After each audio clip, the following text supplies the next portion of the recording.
the heart of a small, cobbled town nestled between rolling hills and a river that glittered like strands of fallen starlight, there stood a peculiar little shop at the corner of Wren Street and Old Maple Lane.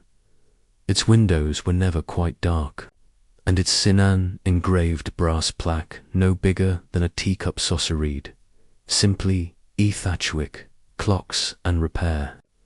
Some folks in the town said the place had been there longer than memory itself, simply appearing one day like a page turned in a book no one remembered opening, inside the shop, where the scent of oiled wood mingled with the subtle Thames of polished brass, lived and worked an old clockmaker named Elion Thatchwick. His hair, a tumble of silver-white curls, always seemed to carry a few stray shavings of wood or a dusting of powdered metal. His hands were fine and deliberate, shaped by decades of coaxing music out of gears and springs. He had the kind of quiet presence that made even the loudest clocks hush themselves when he entered a room. Every wall of the shop was dressed in clocks of all shapes and ages. Narrow grandfather clocks with ivory-faced moons painted above their numbers, squat mantel clocks that looked like little wooden secrets, cuckoo clocks that held their birds like shy actors behind curtains, and pocket watches tucked into velvet-lined drawers like sleeping fireflies. The ticking was a symphony, some fast, some slow, some steady as a heartbeat and others like whispered laughter.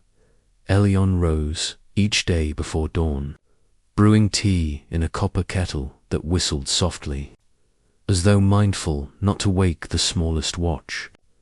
He spoke very little to others, but he murmured often to his clocks, thanking them for keeping time faithfully, apologizing when a screw was stubborn, humming lullabies to a chime that struck too brightly. The townsfolk trusted him in the way people trust stars to know where they belong in the sky. If a clock tower slowed, it was Elion they called. If a locket watch stopped ticking the day someone dear passed, it was Elion who held it gently and whispered, "There you are." Children sometimes pressed their noses to his front window just to watch him work, startled and delighted when he looked up with a wink, his spectacles glinting like captured moonlight. But despite all the ticking wonders in his care, there was one clock Elian had never quite managed to fix. It lived in the back workshop, behind a faded green curtain. No customer ever saw it, and even the most curious child never glimpsed it except in stories they dared each other to invent. It was taller than Elian himself, and its wood was a dark, reddish tone, the sort that seemed to drink in the light. The face was round and wide, its numbers inked in a script no one recognized, and the pendulum was carved to resemble a river of stars. Elion had found it over 60 years ago, when he was barely more than an apprentice under his grandfather, who had also been a clockmaker in the same shop. The mysterious clock had arrived in a crate with no name, no address, and no note. Just a wax seal stamped with what appeared to be an eye, surrounded by 12 tiny lines. The clock had never ticked in all the years since. Despite cleaning and oiling and careful study, its gears refused to speak. But Elian never gave up on it. Every few weeks he would draw the curtain and spend hours peering into its secrets, certain that some day it would wake. That day began just as any other. The morning sun sifted into the shop in ribbons of gold. Elion sipped his tea, fed his workshop's hearth with 3 pine logs, and unlocked the door to welcome the daily parade of tiny repairs. A carriage clock missing its winding key, a wall clock whose pendulum had grown lazy, a locket watch that insisted on stalling at 2:11. The first customer was Mrs. Dor, a sprightly woman with a hat decorated in feathers that seemed to be gossiping among themselves. She brought in a silver pocket watch her father had once worn when courting her mother. "It's losing time," she said, "and I don't mind getting older. But I'd rather my watch do so at the proper pace." Eliane chuckled softly and took it from her with both hands, turning it over like a small bird. "It's a fine traveller," he said, clicking open the back. "Just a little weary in the springs." He promised it would be ready by afternoon. And Mrs. Doringhast waddled out with a peppermint from the jar by the door. Later came young Thomas Witt, whose mother claimed her mantel clock chimed only when no one was listening. Then Mr. Fellis with a wristwatch that had survived 2 floods and 1 forgetful nephew. Elion greeted each kindly and sent them on their way with soothed worries and assurances spoken in his low, thoughtful voice stopped by the time the sun tilted honey-coloured through the west window. Elion had repaired 5 clocks, polished 3, and rewound 7, but his thoughts kept drifting like motes of dust to the curtain at the back. Perhaps it was the way the air felt slightly cooler near it, or how the ticking in that corner always seemed to hush itself. He wiped his spectacles, set aside his teacup, and walked to the curtain with a lantern in hand. Pulling it aside was like opening a door into a memory. The tall, silent clock waited in its corner, half embraced by shadows, its face reflecting the lantern glow in faint curves. "Shall we try again?" Elion asked it, as though greeting an old friend. He always spoke aloud to this one, feeling that silence was some sort of prison he ought not impose upon it. He examined the brass keyhole, traced a finger along the carved symbols at its edges, and gently opened the face to peer at the gears. They were clean, unmarred, and yet still as a painting. His grandfather had once said this clock looked as though it kept time for dreams. Not hours that time, though something felt different. The air around the clock was faintly warmer, and as Eliane leaned closer, he caught the lightest scent jasmine and something colder, like night air over snow. He removed the back panel and tilted the lantern to better illuminate the intricate wheel. His fingers brushed a small ridge he'd never noticed before, just behind the main arbor. It was shaped almost like a petal. He pressed it gently, and there came a soft, nearly inaudible click. The pendulum, still for 6 decades, moved, only a whisper of emotion, but enough to make Elion freeze, breath caught at the roof of his chest. The pendulum swayed left, then right, slowly, as though testing the idea of motion after a long sleep. Elion blinked and stepped back slightly, eyes wide and glimmering behind his spectacles. "Well now," he breathed. "There you are."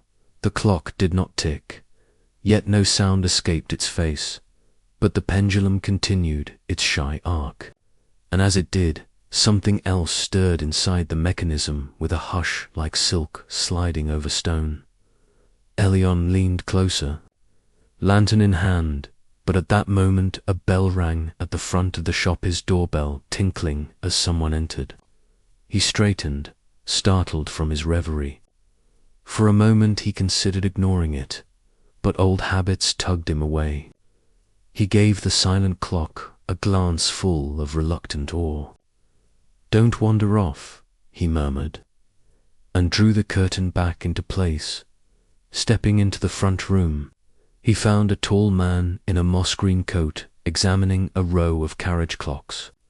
The stranger's hair was long and black, shot through with white at the temples, and his eyes held a quiet amusement as though he'd arrived in the middle of his own secret joke. "Good evening," Elion said. Smoothing his coat, the man turned with a smile that flickered like a candle. "And to you. I hope I'm not too late. I was told this shop never truly closes. It only pauses between moments." Elion blinked, puzzled. "We keep simple hours, mostly." But you're welcome. How may I help you? The man's gaze drifted over the walls, the ticking surrounding them like unseen wings. I've come to collect something, though I imagine it's been waiting longer than Elion waited. But the man did not produce a watch or clock or any repair in need of tending. Instead, he stepped closer to the counter and said softly, "You found the petal, didn't you?" For the first time in many years, Elion had no ready words. He swallowed and said cautiously, "What did you say?" The stranger's smile deepened, though it held a sadness at its edges. "It's waking, isn't it? You've done what 6 decades of patience were meant to do." Elian studied the man in silence. The room was warm and golden, but the words felt like cool water. "Do I know you?" Elion asked quietly. "Not yet," the stranger said. "But you will. My name is and the clock you've tended all these years has been waiting for you. And for tonight, the words settled in the air like motes of dust that refused to fall. Elion exhaled slowly. "How do you know about it?" he asked, unable to hide the tremor in his voice. Corvian tilted his head as though listening to some distant rhythm. "Because it belongs to neither of us entirely. It keeps time for places most people only visit in sleep. And now that it has stirred, the doorway is nearly open." Elion felt his heartbeat like a hammer in his ribs. He did not understand, but he sensed the truth behind the stranger's calm voice.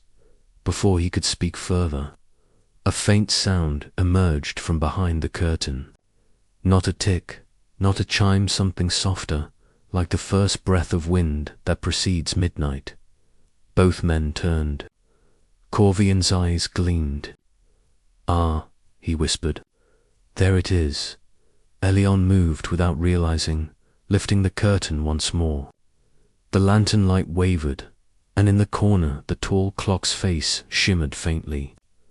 The pendulum swung in a steady rhythm now, each arc stronger than the last dot. And then that long-lasting sound came. One tick dot, soft as a sigh, but unmistakable in the stillness. Then another, and another. Elion turned the key slowly, feeling each delicate tooth slide into place with a sensation that was less like metal meeting metal and more like a quiet recognition. The mechanism accepted the motion with the subtle give of something awakening from an ancient rest. The pendulum's arc deepened, its motion gathering a kind of silent momentum, and Elion could feel a gentle hum beneath his fingertips, though he could not hear it with his ears. Each turn of the key was neither stiff nor loose, but perfectly measured, as though the clock had simply been waiting for the right moment and the right hands. Corvian stood only a few paces behind, saying nothing, as though any words might scatter whatever fragile magic had settled in the air. The workshop around them seemed dimmer, quieter, as though every other clock in the shop were holding its breath in reverence. Then, from behind the face of the mysterious clock, a faint whir arose, so soft it might have been imagined, followed by a gentle click that resonated deep in the wooden body. The pendulum continued its hypnotic sway, and with the next breath, the tick returned slow, deliberate, crystalline. Elion stepped back, his hand lowering from the winding key. He felt as though the floor itself was subtly different beneath his boots, firmer, yet less real, like stepping onto a memory or a story once told long ago. The ticking did not match any time he knew. It did not count seconds in the accustomed way of hours and minutes. Instead, there was space between each sound, room for something unseen to stir. Corvian moved to stand beside him, eyes fixed on the clock face. "There it is," he murmured, almost reverently. "The rhythm has chosen you. The lantern's glow trembled across the grain of the clock's dark wood, and as Elion watched, the hands that had never moved since the day he first opened the crate so many decades ago gave the smallest shiver. The minute hand edged forward by no more than the width of a breath. A warmth spread across Elion's chest. Not the warmth of the hearth, nor the lantern, but something deeper, an echo of destiny, if such a thing could be sensed. "What happens now?" he asked quietly, his voice rough with wonder and uncertainty. Corvian's lips curled into a shadow of a smile, one filled with melancholy and awe. "Now," he said, "you'll hear what it's been trying to say all this time. And then, if you follow where it leads, you'll see what waits for those who listen to the clocks of the stars." Elion opened his mouth to speak, but before he could form the shape of another question, the light in the room flickered once more only. This time it wasn't the lantern. It was the world. The fire in the small hearth guttered as though a breeze had passed through, though neither man felt wind. The ticking that filled the shop stilled for the briefest instant, and then resumed, but softer, as though muffled by distance. And then Elion heard something new. Not a tick, not a chime, but a faint, melodic ringing very far away, like a bell being rung across a valley of dreams. He could not tell if it came from the clock or from everywhere at once. The strange clock's face shimmered subtly, and for the first time Elian noticed that the numbers were not arranged in any way familiar. They glowed faintly, shifting between symbols and scripts he could not name, sometimes like flowing lines of moonlight, sometimes like constellations sketched across the face of time. Corvian placed a hand on the clock's wooden side, palm flat. "Do you feel it?" he asked. Eli nodded before he realized he had done so. He did feel it, a gentle pull, not upon his body, but upon the space inside him where curiosity lived. A beckoning, patient as the dawn, old as the hush of night. Just then, from the front of the shop, the bell over the door gave a small jingle. Elion blinked, turning his head sharply, momentarily startled by the intrusion of such an ordinary sound. He'd forgotten entirely about his open sign, about his door, about the town beyond his walls. Corvian's expression shifted to something unreadable. "You should see who enters," he said softly. "Sometimes the first to arrive at the threshold is not who we expect." Elion left the clock reluctantly, though the sound of its ticking followed him like a whisper stitched into the air. As he stepped through the curtain and into the main room, the evening light beyond the windows had changed. It was no longer the amber dusk he remembered, but something darker, with long violet shadows pouring across the cobbles outside. The door creaked gently as it opened fully, and in stepped a small girl with a coat too large for her frame and hair the color of toasted wheat. She could not have been more than 9 or 10. In her hands she carried an object wrapped carefully in a woolen cloth. She closed the door behind her and looked around with wide, unafraid eyes. When she saw Elion, she smiled shyly. "Mr. Elion blinked. "Yes," he said, puzzled that she knew his name. "Can I help you, little one?" She stepped closer to the counter, placing the wrapped parcel upon it with great care. "I was told to bring this to you today," she said. "My aunt said you would know what to do." Elion studied her a moment, searching his memory. "And who is your aunt?" The girl hesitated, chewing the inside of her cheek. "She said you wouldn't remember her," she replied. "Not yet. She told me to tell you that the bell has rung and the path is stirring, and that you should listen." A quiet chill skated the length of Elion's spine, though the room held its familiar warmth. He looked down at the parcel, then back to the child. "Your name?" Merritt, she said softly. They call me Merritt Finch. Corvian appeared then in the doorway behind Elion, silent as a shadow but unmistakably present.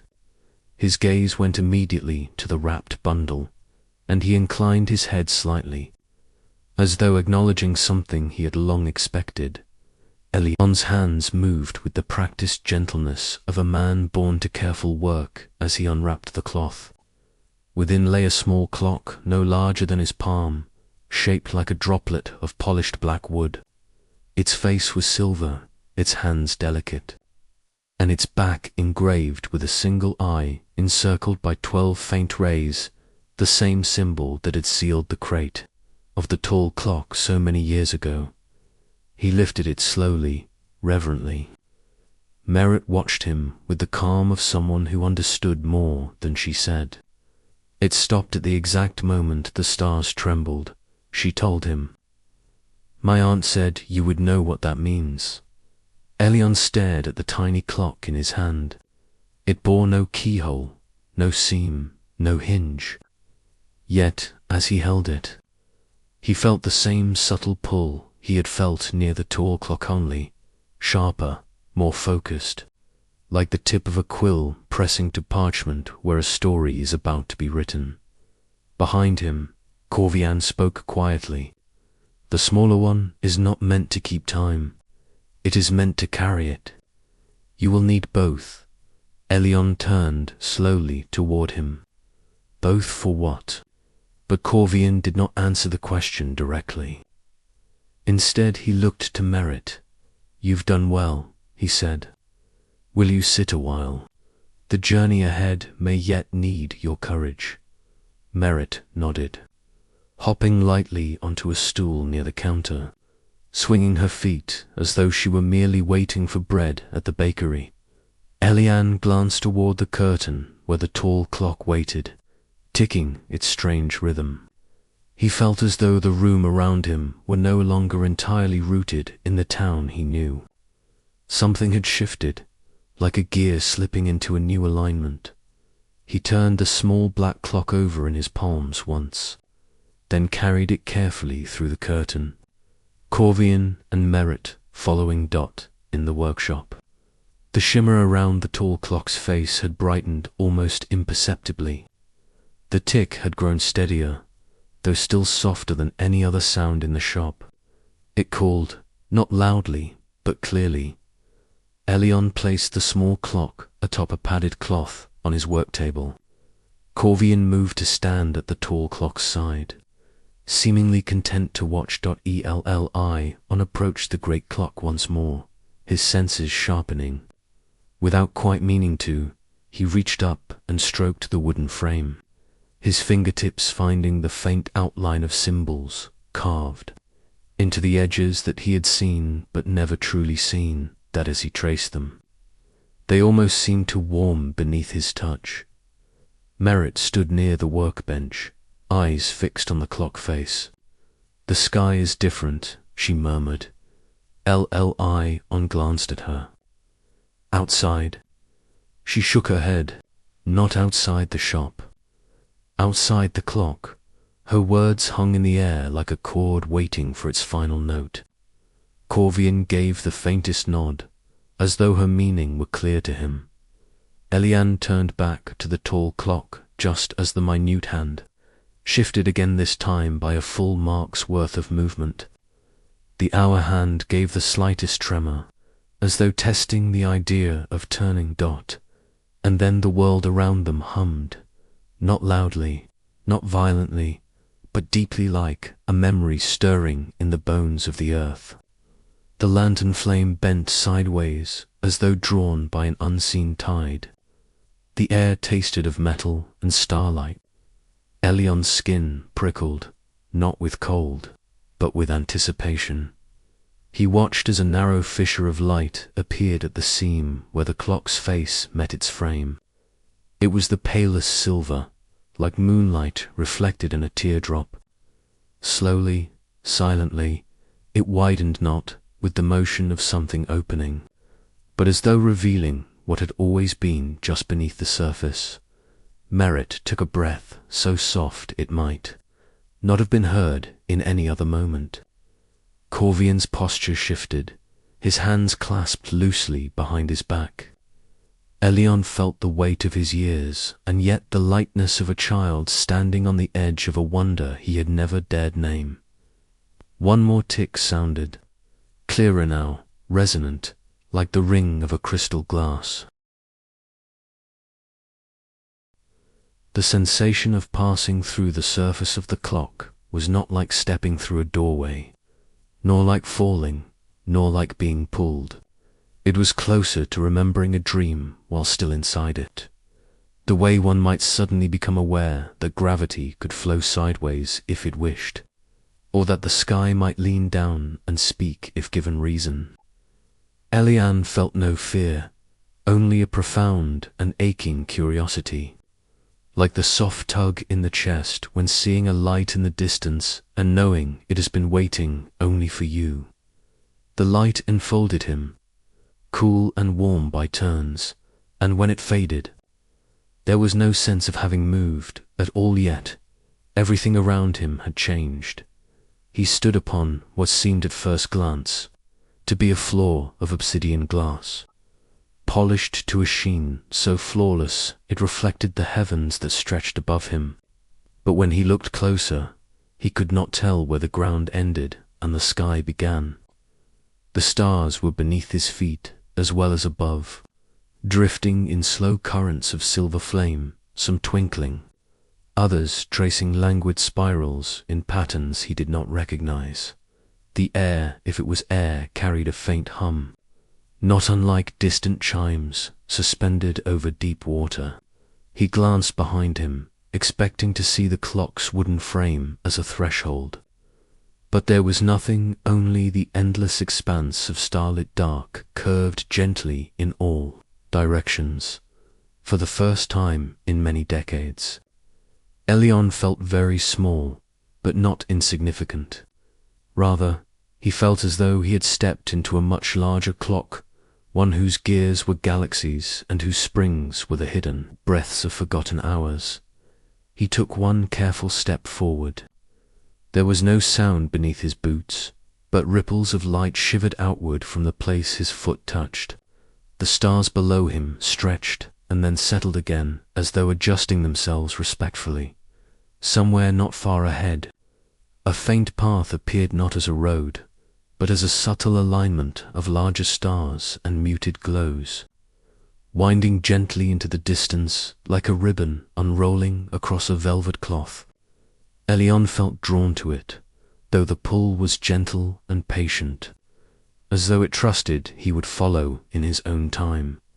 Behind him, more beside him, for direction had grown uncertain, he heard footsteps and turned to see Corvian, emerging into this place as though he had always known the way. Merritt stepped lightly at his side, not bewildered, not frightened. Her eyes reflected the stars beneath their feet as though she had borrowed a handful for safekeeping. Eli unregarded them both, then looked around the vastness. "What is this place?" he asked, his voice hushed. Though there was no echo, Corvian approached him, hands clasped loosely behind his back. "Some call it the corridor of slumbering hours," he said. "Others call it the sea of remembered moments. There are names still older than those names spoken by the first keepers, long before clocks took shape in the world of waking folk. You will come to know the one that fits your heart." Merritt knelt and pressed her palm against the star-strewn surface. Where she touched, a small constellation stirred, reshaping itself into a spiral before drifting apart again. "Is it alive?" she asked softly. "In its fashion," Corvian replied. "Here, time dreams of itself. Some dreams flow into the waking world, others stay curled in the dark until someone comes along who can wind them, or mend them, or listen." Elion gazed at the path of brighter stars before them. "And why am I here? Why now, when all these years had slept?"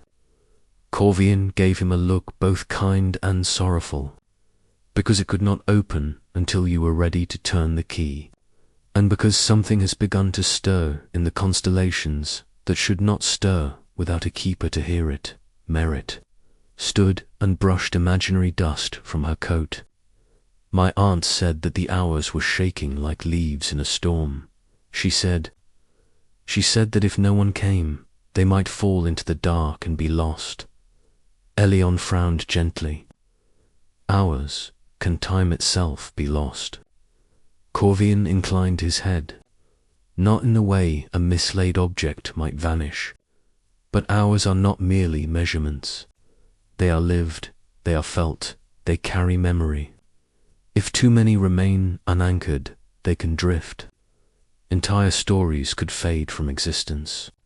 Whole evenings of laughter or days of sorrow could unravel like threads in cloth, leaving only silence behind. Elion's breath caught at the thought. He had spent his life preserving time in small ways.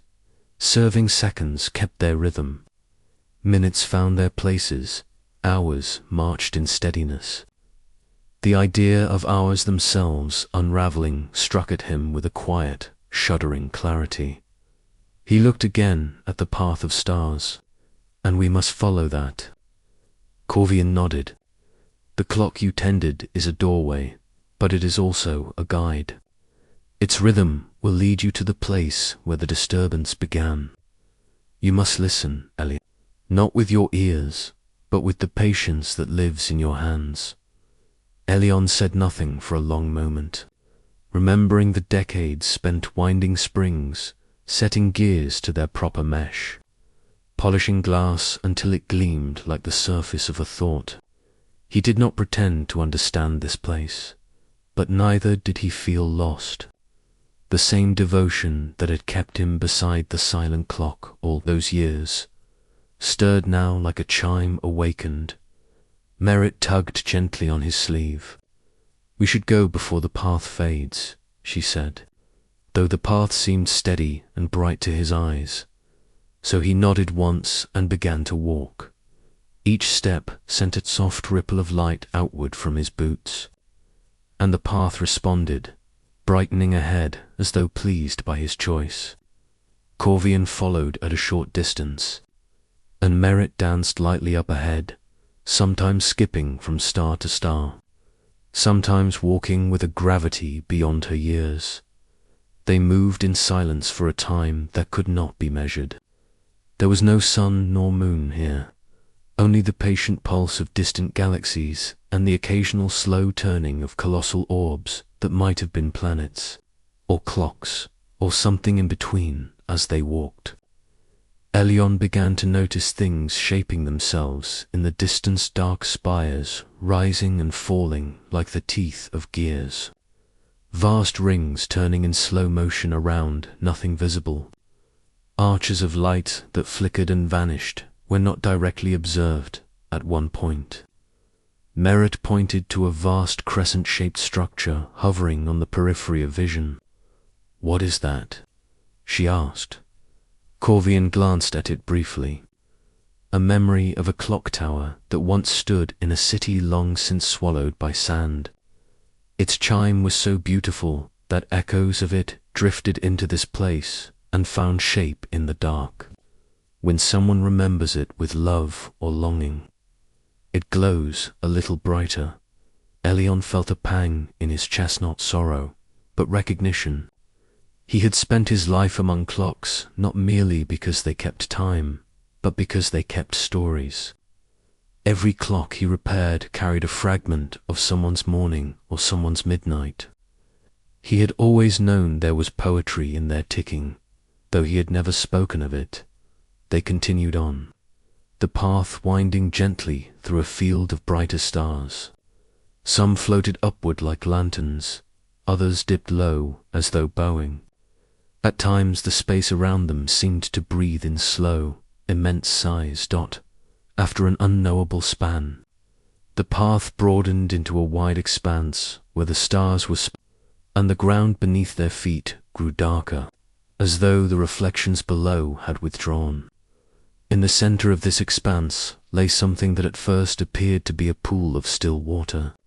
But as Elion drew nearer, he saw it was not water that reflected the star-crowded sky, it was time itself. Pooled and waiting, the surface shimmered with events that had already happened. A child lighting a lantern on a snowy night. Two old friends laughing in a garden. A sailor standing on a cliff, searching a horizon gone dim. The images flickered and changed, some lasting only an instant, others lingering like breath on a window pane. Merritt knelt beside the pool, watching. "Is this one of the lost places?" she asked. Corvian slowly shook his head. "Not lost, not yet. A place where the hours are unsettled. Some have drifted from their moments and pooled here, unable to return without guidance." Elion approached the edge of the pool. He knelt slowly, his knees pressing into the dark, star-flecked ground. The reflections shifted as he leaned closer, and for a fleeting moment he thought he saw himself many years younger, holding a clock with trembling hands. Then the image dissolved into a flutter of starlight. "How do they return?" Elion asked softly. Corvian stepped to his side. "By being named, remembered, wound back into the rhythm they belonged to. But only someone who hears their pulse can guide them home." Elion stared into the pool, unsure how to begin. The ticking of the tall clock echoed faintly in his memory, though he could not hear it physically in this place. He closed his eyes, breathing slowly, letting the rhythm he had known all his life settle into his bones. Tick, tick, tick. Not a sound, but a feeling, the gentle alignment of gear with gear. Second following second like footsteps in snow. He opened his eyes. The pool stirred. A ripple passed across its surface, and one of the images a moment of a woman sitting by a window, reading a letter with tears in her eyes rose slightly as though buoyed by something unseen. The stars around the pool brightened, then dimmed. Merritt's expression grew solemn. "It's waiting for you to touch it," she said, as though she had always known. Elion hesitated only for a moment. Then, with the same gentle certainty he had used countless times to lift the delicate backplate of a clock, he reached his hand toward the surface. His fingers did not break the reflection. Instead, the image rose to meet him, forming a sphere of soft silver light that hovered just above his palm. They walked until the stars beneath their feet thinned into shadowy currents, like silt drifting in a river of night. The path no longer shone in a neat ribbon, but appeared instead in subtle pulses, each one rising only when Elion or Merritt drew near. Corvian stepped lightly, his presence quiet yet steady, as though his boots never quite touched the surface at all. Elion noticed the hum in the air deepen gradually, shifting in timbre, where before it had been like far-off chimes. Now it resembled the murmur of a distant pendulum, slow and measured, as if the realm itself were adjusting to their journey ahead. The darkness began to take shape not as void, but as architecture. Towering silhouettes shimmered into view, vast constructs of shadow threaded through with faint glimmers of starfire. Some curved like the teeth of a gear, impossible in size. Others spiraled upward like the chimes of celestial bells frozen mid-sway. Between them, suspensions of silver threads glowed faintly, as though holding the dark structures together in a breathless harmony. Merritt turned a slow circle, eyes wide. "It looks like someone built a city out of midnight, then forgot to wake it." Corvian glanced upward at a distant arc overhead, its inner edge ticking silently with rotating lights. "This is one of the first mechanisms. A place where time began to take form before hours were numbered and minutes were named." It has not seen footsteps in a long while. Elion felt the subtle vibration beneath his feet, the same kind of whisper he had felt when laying a finger on an old clock gear that had gone years without turning. Are the disturbances here? Some of them, Corvian said, but not all. He looked to a far spire, half shrouded in a thin spiral of cosmic dust. We will not stay long in one place. The hours here are fretful. They entered the city of midnight through an opening framed by two immense structures shaped like interlocking crescents. The surface beneath their feet shifted from starry current to a darker glass, marbled with rivers of faint starlight that pulsed in slow waves. The hum changed once more, becoming rhythmic, then uneven. Elion paused as the sensation tugged at his awareness. The irregular pulse felt like a clock trying to tick through a broken escapement. He had repaired enough mechanisms to recognize the faltering heartbeat of something once precise. Merit placed her ear close to the ground. Do you hear that? It's like a breath trying to catch up with itself. Elion knelt and laid his palm on the cool, dark surface. The vibration thrummed faintly through his fingertip stick. Pause. Tick-tick. Pause. Tick. Corvian approached and crouched beside him. A registry of moments used to reside here, he said. Every hour that passed through this realm once brushed against this place, leaving an echo so the great mechanisms could stay in balance. But echoes have drifted. Some beat out of measure. Others have stopped. Elian's brow furrowed. Can the rhythm be restored? Corvian's answer came without hesitation. Yes, but only by one who understands the difference between a broken gear and a sleeping one. Merit pointed down a glimmering corridor where the glassy rivers of starlight converged. Something down there is scared, she said quietly. I can feel it pulling on the edges of the hours, like a child pulling a blanket too tightly. They followed her, the corridor expanding as they walked until it opened into a cavernous chamber. The ceiling arched high above them like the inside of a great dome, though there were no walls that Elion could see, only swirling constellations, suspended as though afraid to settle. In the center of the space lay a long, sloping platform of dark stone or metal ore. Something that was neither and atop it stood a vast wheel. It rose taller than a watchtower, its axis piercing the air like the spine of a moonlit mountain. Its rim was embedded with translucent segments that flickered like dying. Embers caught in slow rotation. The wheel was turning. Barely its movement was hesitant, jerking forward a fraction, then shivering back as though every rotation were being resisted by something unseen. The sound it made was neither grinding nor squealing, but a sorrowful fluctuation of pulsing, a rhythmic beating that suggested memory trying to hold shape. Merit took a hesitant step forward, her voice barely above a whisper. It's tired. Corvian inclined his head. More than tired. A keeper once tended it, but that keeper has long since returned to silence. Since then, only echoes have guided it. But echoes forget. Elion approached the wheel's base. Up close, the great structure seemed both majestic and fragile. The translucent segments set around its circumference were not solid gears but crystalline impressions, each one holding a swirling pattern of faint images. Some glowed dimly. Others had gone dark, like a candle's last ember buried beneath soot.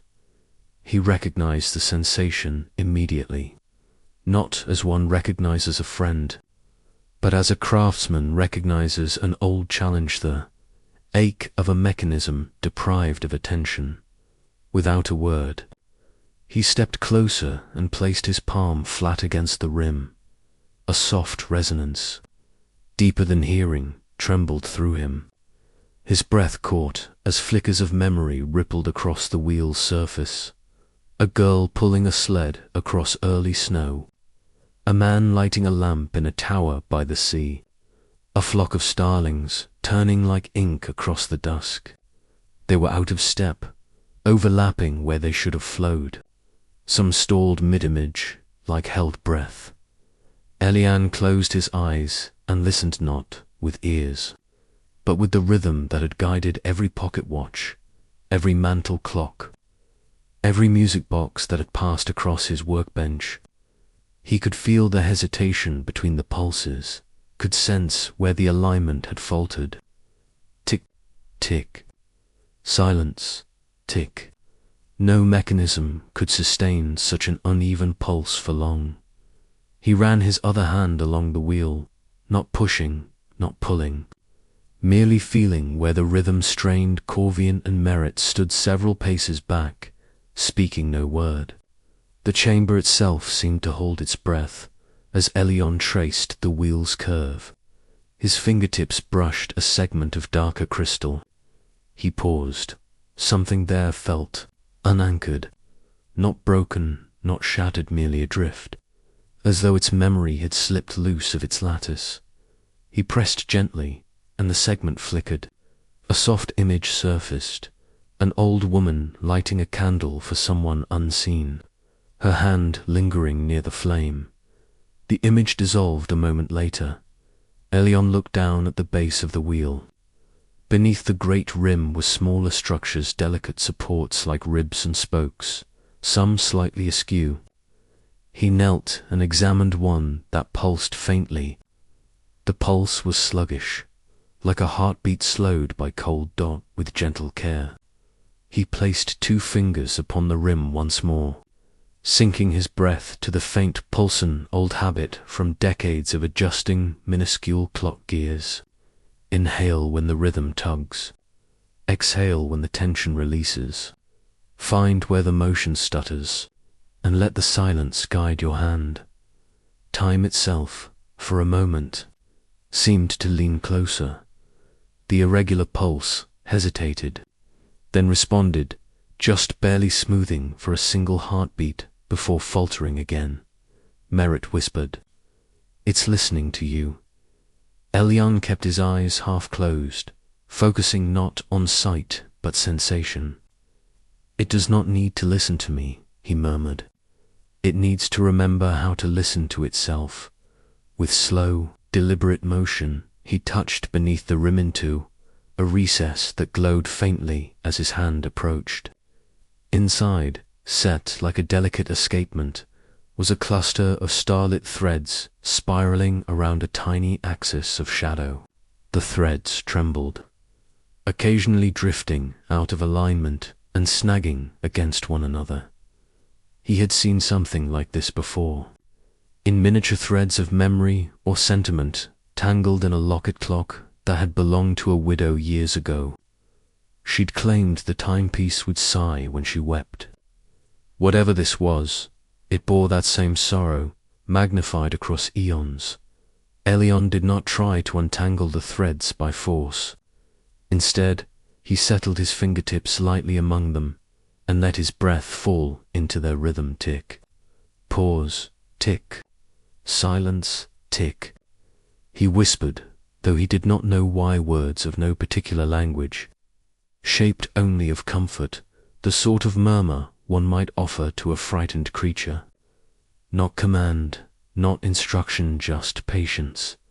Slowly, imperceptibly, at first the threads began to move in harmony. The snagged filaments loosened their erratic twitches and drifted closer to one another, drawn not by pressure but by rhythm. The wheel gave a tiny lurch, then another.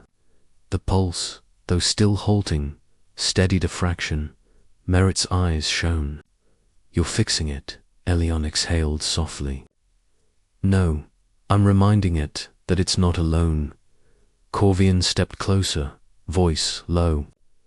"That is the work of a true keeper, not to command hours, but to gather them." Elion remained there several more moments until the pulse gained slow consistency. The wheel still turned weakly, but its motion no longer stuttered as violently. Some of the faded crystalline segments brightened faintly. As though tasting memory again, he withdrew his hand. The vibrations underfoot steadied in response. As Elion stepped back, the chamber's constellations descended by a fraction. Stars drifting closer, like watchers bowing in gratitude. The hum in the air softened. No longer strained, but not all was well. From somewhere deeper in the realm far beyond the chamber, there came a tremor so distant it was more felt than heard. A deep, almost imperceptible hush rolling outward like a cold breath. Elion felt the hairs on his arms lift. Merritt's expression tightened. That's the silence Aunt always warned about. Corvian's eyes darkened. Its attention has turned. It knows something has woken. They descended through the archway where the light dimmed into deep violet currents, and the stars overhead folded themselves into quieter configurations. Here, the realm felt older still. Silence, thoughtful, not empty. Elion felt no fear in the dark, only awareness, as though time itself were holding its breath to watch them pass.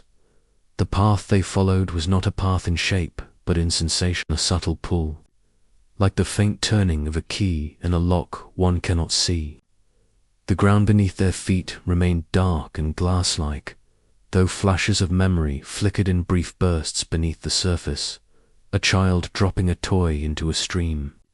A man kissing the back of his wife's hand. A candle burning unattended in the window of a mountain. Each image faded almost as soon as it bloomed. Marit slowed as they approached a region where the light pooled in uneven drifts, like the remnants of shattered lanterns. She knelt and brushed her fingertips across the surface, stirring a ripple of pale gold. Something used to glow here, she said, but it forgot how Corvian surveyed the dim expanse with a quiet, knowing solemnity. This was once a cradle for first hours moments that had yet to become memories. They formed here before being carried into the waking world. But when the keepers vanished, some hours never left. They lingered, unformed and unclaimed. Elion studied the silvery remnants scattered like frost across the surface. Are they still here? Some, Corvian replied, but the silence has devoured others. It begins with neglect, not malice. Unanchored hours drift, and drifting hours thin, and thinned hours invite stillness. Merritt's expression sharpened, uncharacteristically fierce. I don't like the silence. It eats songs before they're sung.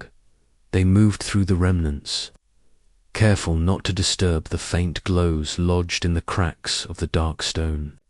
The hum that had accompanied them since their arrival shifted again, quieter now, but steadier, perhaps responding still to the renewed rhythm of the wheel they had. Helped. Eli on occasionally paused when a flicker of pale light crossed his vision, kneeling to brush a surface or murmur to a hidden pulse. Some faint threads of time stirred under his touch, then sank back into the quieter sign that not all was yet lost, though not all could be awakened here at length. The fractured expanse gave way to a narrow corridor shaped like the inside of an unfurled spiral shell. The walls, if they were walls, were translucent and veined with glints of distant constellations. The air held a low resonance, like chimes ringing underwater. Merritt tilted her head. Do you hear that? Elion listened. Beneath the resonance was a different sound, faint as a memory of snow, a ticking so light it was nearly nothing. But it was uneven fluttering, then long pauses, then a rush of rapid beats. He followed the sound deeper into the spiral, the others trailing behind. Each step seemed to draw the ticking closer until they reached a small alcove carved like the hollow in a great gear. There, floating a few feet above the ground, was a cluster of lights. At first glance, they resembled polished orbs, small spheres, glowing faintly like stars trapped in droplets of glass. But as Elian approached, he saw that each one held a swirling moment within, a pair of hands braiding hair, a rider guiding a horse across dawnlit plains, a child planting a sapling by a gate. The orbs trembled, drifting uncertainly as though tugged by invisible currents. 5 orbs glowed with a dim but steady pulse. 3 flickered restlessly, on the verge of extinguishing, and one had gone entirely dark, its surface colorless as frost. Merritt's eyes widened. These were waiting to become something, waiting to be remembered, maybe. That is what the first keepers did, Corvian said. They gathered the unborn hours and helped them find breath. Some became seconds in quiet kitchens. Others grew into years that shaped kingdoms. But all needed guidance. Elion stepped beneath the cluster and lifted his hand. The nearest orb, one of the flickering ones, drifted gently toward him, drawn not by force but by familiarity. He held his palm steady until the orb rested above it, quivering faintly inside the sphere. The image shimmered indistinctly, a memory not yet fully formed, an hour lacking anchor. Elian closed his eyes and listened. The pulse of the orb was frantic, like a heart knocking against glass. But beneath that panic was a softer beat, barely audible.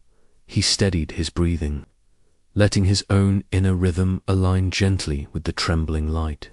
Slowly the fluttering softened, the orb responding to the steadiness of his intent. Merritt watched in silence, her hands clasped before her as though she might catch the light if it fell. Elion whispered, not in command but invitation. The orb brightened, its swirling image settling into something clearer.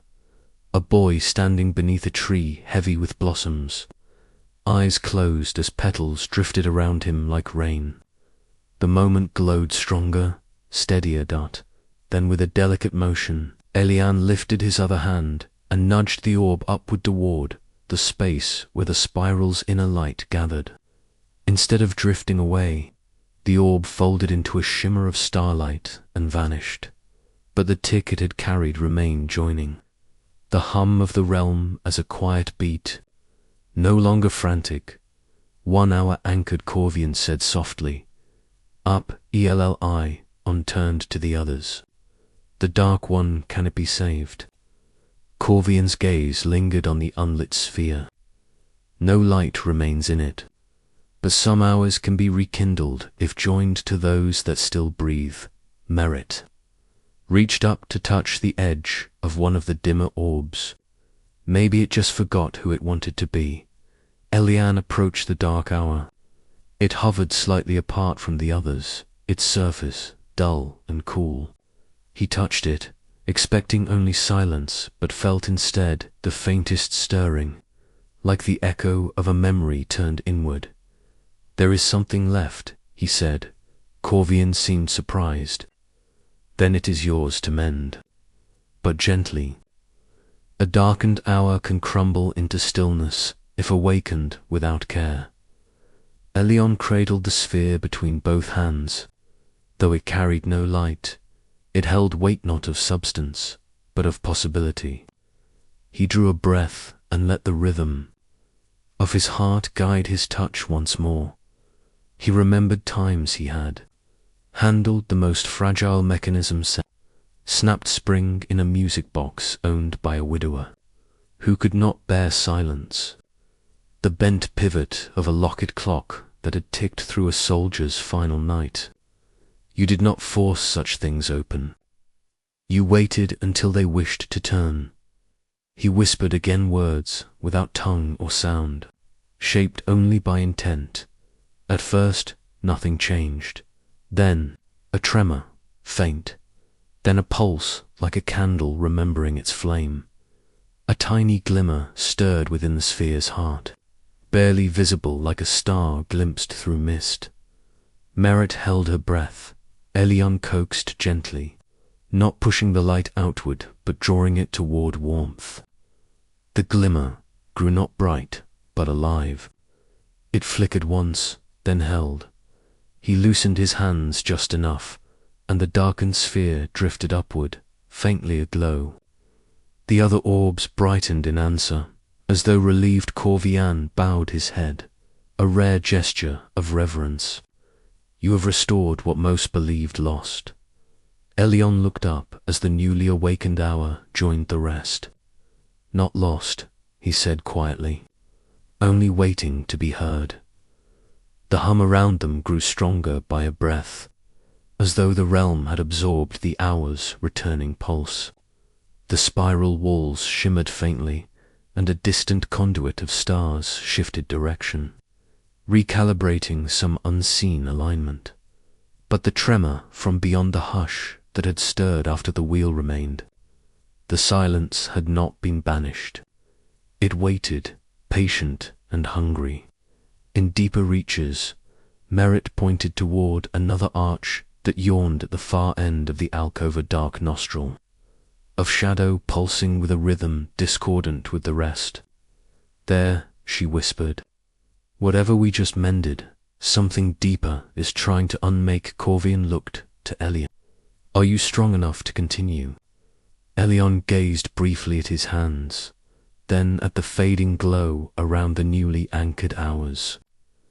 I was old in my shop. Here I am, only needed. Merit grinned at that, and the three stepped toward the shadowed archway together. The spiral behind them faded slowly into starlit haze. Ahead, the corridor narrowed and the pulse of disorder whispered from the dark like a clock refusing to die or a memory refusing to sleep. The passage awaiting them beyond the shadowed archway was narrower than the spiraled corridor they had left behind, and somehow older.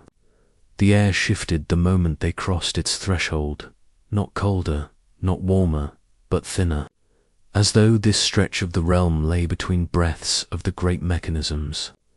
In a pocket where moments hesitated before choosing direction, the hum that had followed them since their arrival withdrew into silence.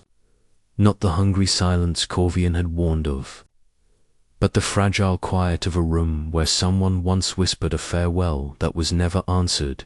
Elion stepped in first, his fingers grazing the nearly invisible wall that curved beside him, smooth as tempered glass, but humming faintly with secrets too weary to speak. Merit followed close behind, her eyes sharp, her steps lighter now that the darkness no longer felt like something reaching. Corvion remained a pace behind them both, the quiet guardian of words unshed. The corridor sloped gently downward, though gravity itself seemed a memory here, obeyed only because those who walked through still believed in it. Beneath their feet, the surface shifted from glassy starstone to a darker substance textured like ink dried atop parchment, veins of pale silver running beneath it like the faintest remnants of pulse beneath aging skin. Elion felt the shift in rhythm. Even before the cow sound came a tremor, unlike the distortions around the great wheel. This was not a faltering beat or a fractured tick, but a long, uneven inhale stretched too far, held far too long. Merit whispered, barely audible. It feels like someone forgot to exhale.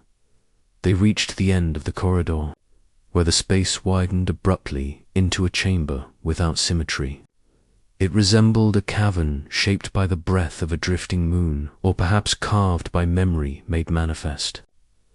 The star-flecked sky curved around and above, but the boundaries of the chamber refused coherence. Edges shimmered and then receded as though shy of being seen at the chambers. Center floated a shape like a suspended pendulum rendered in strands of darkness and light, alternating in unsteady waves. The pendulum was fractured, not broken, but split along its length into 3 separate strands that twisted around each other painfully, never quite aligning. Every so often, one strand would ripple with faint luminescence and echo of its original pulse. The other 2 remained dim, flickering in reluctant response.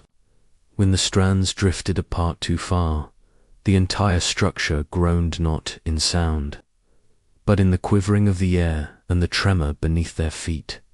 Elion watched the pendulum sway. It was neither ticking with purpose nor resting with peace. It was stalled in perpetual hesitation. A word caught between breath and silence. Merit looked stricken, as though she could feel the entity's exhaustion. "Does it hurt?" Corvian approached the edge of the trembling light. "Not pain as we know it, but something in it is unraveling. This is a cradle of the hours that were once meant to divide night from nightless dark. The first days of forgotten moons and the faint glimmers of seasons that never took root flowed through this pendulum. It guided the hours before names were spoken." Elion stepped closer, and now Corvian's eyes followed the weaving strands with sorrow. Now it is 3 moments that refuse to find one another. It remembers itself only in fragments. Elion gazed intently at the discordant strands. The pendulum's base hovered above a shallow depression in the dark surface of the chamber, glowing faintly with long-cooled embers of star memory. The air around it shimmered with unspoken fragments, images forming and disappearing like petals floating on unseen water, a hand tracing the arc of a newborn crescent moon across a black sky. Footsteps treading across frost in the hour before dawn existed. A flock of silent birds, rising from an ocean that had never known tide. Each image flared briefly across the strands and vanished before, leaving a mark. He approached until the hush surrounding the pendulum resonated in his bones, a distress not sentient but insistent. The 3 strands twisted, then shuddered away from one another, as though every attempt at unity brought fear. Merit stood beside him. "It doesn't remember how to be whole." "No," Elian said quietly, "but it remembers what it lost." He studied the motion. Each strand carried a different rhythm. One throbbed slowly, like a breath turning to sleep. Another fluttered like a moth's wings brushing a lantern. The 3rd scarcely moved at all its dimness, so complete it nearly vanished between pulses. He closed his eyes and listened not to sounds, but to the cadences beneath them, the way he had once repaired regulators in antique clocks that had lost the will to chime. He heard the first strand's slow exhaustion, the second's panic, and the third's resignation. "They are not enemies," he murmured. "They are hours that strayed apart and forgot the shape they once shared." Corvian's voice was soft behind him. "Can you guide them back?" Elion inhaled, let his breath settle, then reached out his hand, not touching the pendulum, but holding his palm toward the center where the 3 strands failed to meet. At first, nothing changed. Then the faintest vibration stirred inside the air between the strands. The middle space where they might once have joined flickered with a suggestion of shape. A sphere, a pivot, a breath. Elian did not impose order. He only offered rhythm, the same silent cadence he had used when coaxing tangled threads around the wheel. His intent was not command but invitation. The first strand shivered in response. Merit clasped her hands, watching the second strand tense, then ease. The third flickered, then nearly vanished, but this time it drifted back, drawn not by force but by recognition. Corvian observed quietly the faintest curve of respect at the edge of his mouth. He listens, as the old keepers once did without presumption. Elion shifted his stance slightly, guiding his breath to align with the slow pulse of the first strand. Once its rhythm settled more evenly, he let a quieter part of his awareness brush against the second. Its jittery tremble answered with hesitation, then a slow yielding dot at last. He turned his attention to the third strand, the dimmest, the tired one. It seemed ready to unravel if touched carelessly. Elian approached with silence, letting the gentle echo of the restored rhythms call to it. For a long while, nothing happened. Then, like a candle stirred by unseen wind, the dim strand flickered once, twice, then glowed faintly. As though reacquainting itself with light, the three strands quivered toward each other. Uncertain, then settled into a motion less discordant. Not fused, not healed, but remembering. The pendulum began to move in a slower, steadier arc, the fractured lines of its being overlapping in moments of near coherence. Elion exhaled slowly. The depression beneath the pendulum brightened with renewed light. The faint embers came alive, stirring into a subtle glow that spread outward in veins of silver and soft gold. The chamber walls absorbed the shift, reshaping their contours in ways too ancient for the eye to follow. Merit stepped forward, eyes wide. "It's breathing again." Corvian nodded, and the silence cannot claim what breathes. For a moment, all remained still except for the gentle arc of the pendulum's restored motion. Each sweep across the chamber left a faint aurora behind, trail of memory returning to itself. But Elion felt something else now deeper, beyond the chamber. The hush they had sensed earlier was closer, not encroaching but aware. The great stillness was watching, perhaps surprised at what had awakened. A murmur curled into the chamber. Not sound, not movement, but a ripple of awareness brushing the boundaries like fingertips along glass. Merit's expression fell serious again. "It knows we're here." She said it not in fear, but as one stating fact. Elion glanced once more at the pendulum. "Then we cannot linger."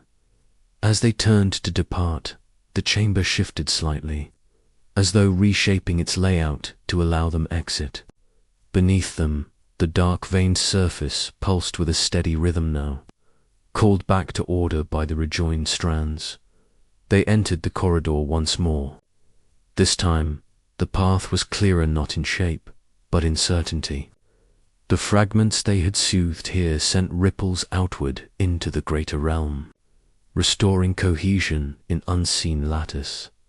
But with that restoration came attention. They moved upward along the corridor's subtle slope. The star-flecked texture beneath their feet brightened in response, and the faint hum of distant mechanisms stirred somewhere behind the walls. Merit glanced back only once. "It didn't want to break," she said quietly. "It was just alone too long." Elion nodded. He had seen clocks left to rust in attics, not because anyone despised them, but because time forgot to keep them company. When such clocks were finally wound again, their ticking often carried sorrow before settling into peace. By the time they emerged from the corridor, the broader expanse of the realm met them with quieter rhythm. The architecture of the midnight structures in the distance arches of shadowlight and towering crescents of starlit iron seemed subtly realigned, their outlines now less anxious in their stillness, yet the air carried a warning. The hush lurking beyond the reach of the light had shifted its weight, as though repositioning itself in response. Corvian spoke without looking away from the horizon. "The silence watches. It always has, but now it notices more keenly. You have revived what it expected to claim." Merit narrowed her eyes toward a horizon made of memory. "It can watch all it wants, It can't eat a heartbeat it can't catch.